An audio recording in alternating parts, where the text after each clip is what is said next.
Thank you for joining us. We are we're team number 9, PS squared, developed from Powell, Smith, and Simeral, PS squared. And so we'll go ahead and get, thank you. Go ahead and get started. We went ahead and designed our strategy overview. From the beginning, we developed a mission of the policy. We really identified that our core purpose was to develop a policy that was going to change behavior and support the overall health and wellness of the community that we were trying to impact. So from the beginning, we said black and white, whatever we do, this needs to be an outcome from this policy, and we really tried to stay true to that.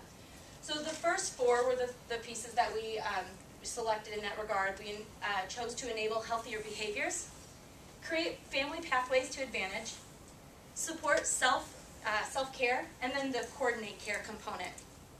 And the bottom 3 were our funding models, and we went ahead and did the establish an innovation fund, move to the contingent global payment scheme, and then reinvest the savings, which we'll speak a little bit more to later in the presentation. So using those 7 initiatives, we were able to see increased results and decreases across the board in our 5 different areas.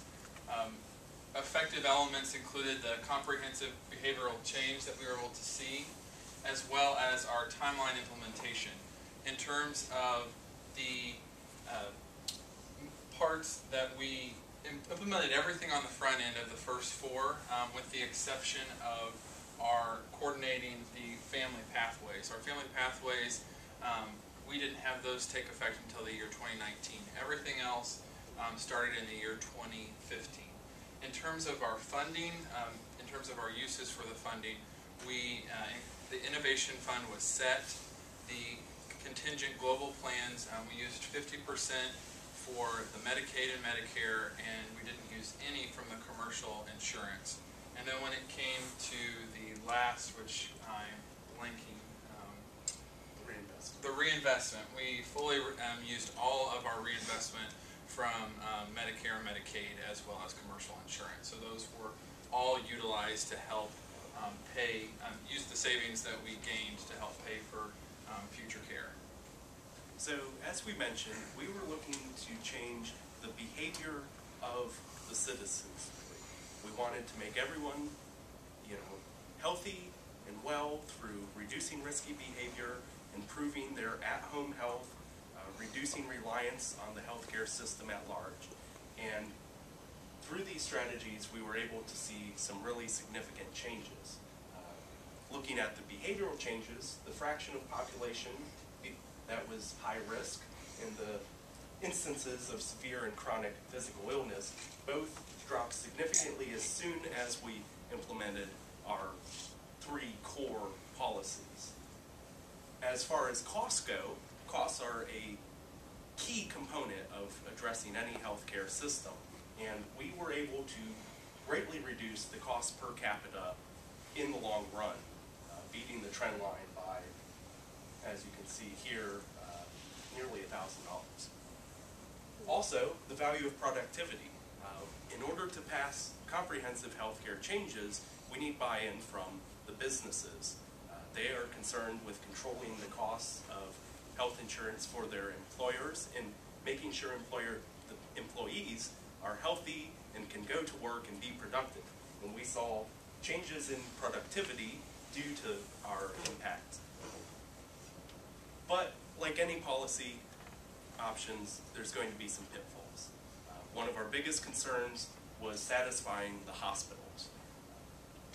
Initially, we had a little period of high volatility as the policy options took effect, and you can see here there's a significant little spike in the hospital operating margin due to these changes taking place. But then the trend line follows the baseline just by a few percentage points off. So while we realize the hospitals are not going to be thrilled about this, we can see that the trend overall is going to be the same, and there can be adjustments made to help, cover this gap.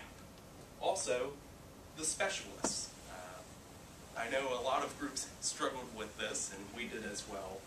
The specialists see a decrease in their average salary by about $40,000, and we know this is going to make some people unhappy. But we are looking at the larger picture here. We're really trying to make the citizens healthier and less reliant on all these specialized services. So we feel that's an acceptable, change. So just a couple examples of our shareholder reactions.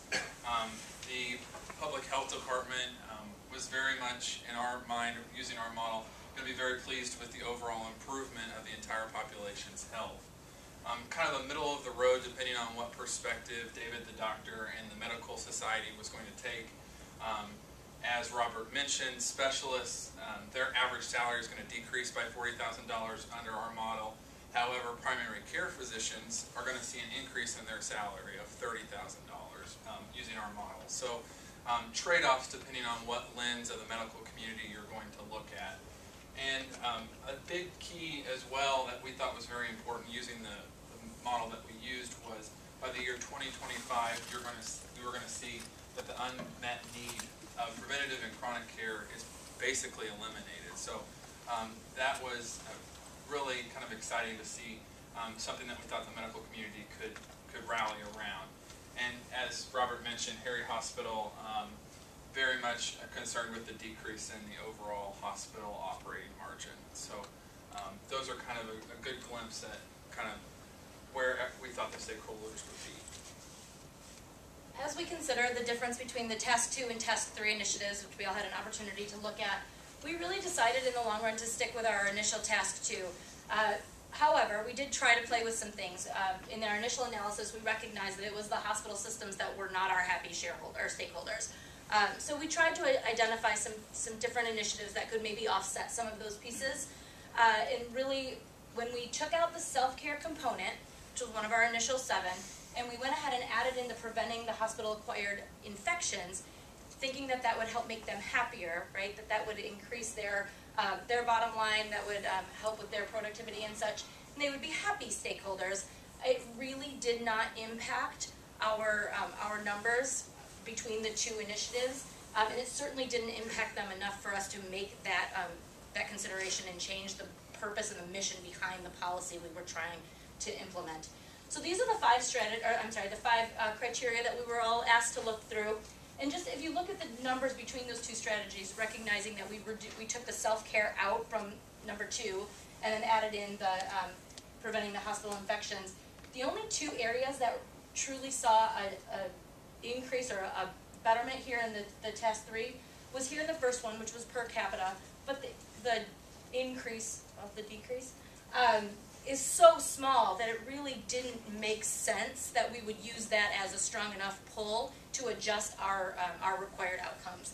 You can see that the death and health status was still much stronger. Our quality of care, if you look at the adequacy here from Task 2 to Task 3, there was no comparison or any idea or reason why we would think to change that. The improving inequities, still better off over here. And then you get down to the productivity, and it is in fact, it's better, or it's different down here as well.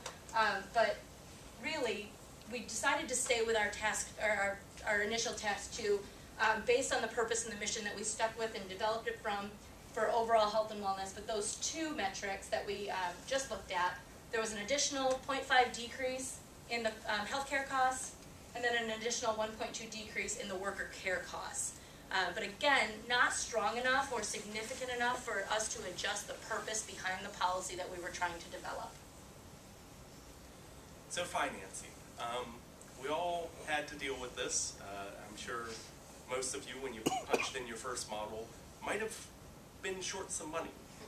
We found using the reinvestment was the best option for dealing with this problem. And we played around with the sliders and used different levels of investment, but we're sticking with 100% effort. We know that some stakeholders are going to push back a little. They may want to use the extra savings to invest in other areas, but from the data that the simulation provided, using 100% is going to give us the best possible outcome and really change the system for the better. Some other difficulties we're going to face. Just the logistics of some of these policies are difficult. The coordinating healthcare is a great idea, but especially if you use the tech option, it's going to take a few years to try and really work out how it's all going to take place. And also one of the other issues we looked at is this reliance on our constituencies to respond to what we're trying to get them to do. We're trying to change behavior, and that's not an easy thing to do. And while the software makes it seem like it'll happen and run smoothly, everyone knows there's going to be bumps. And to really get people to change how they're behaving is going to take some effort. And one other thing I'd like to add, we relied on the family pathways portion as well, and that will take a lot of political will and capital to be included in this, because that included implementing a working wage, supplementing housing, and those are all hot button political issues that would also have to be considered and included to make our model work. And so we recognize that that would be a challenge of implementing our model. Finally, we learned a lot today. We're really grateful for this experience. If we could have done things differently or had more time, we would have systematically tested all the variables that we were given today. We would have done more, a larger, in-depth literature review and taken some more time to look through all the resources that we were given and do additional research. And then finally, kind of have a better understanding of the formulas that were behind the modeling. The simulator was great, but having even more knowledge to kind of know the overall assumptions and why things changed because of the way it was set up would have been additionally helpful. But we're grateful for this experience.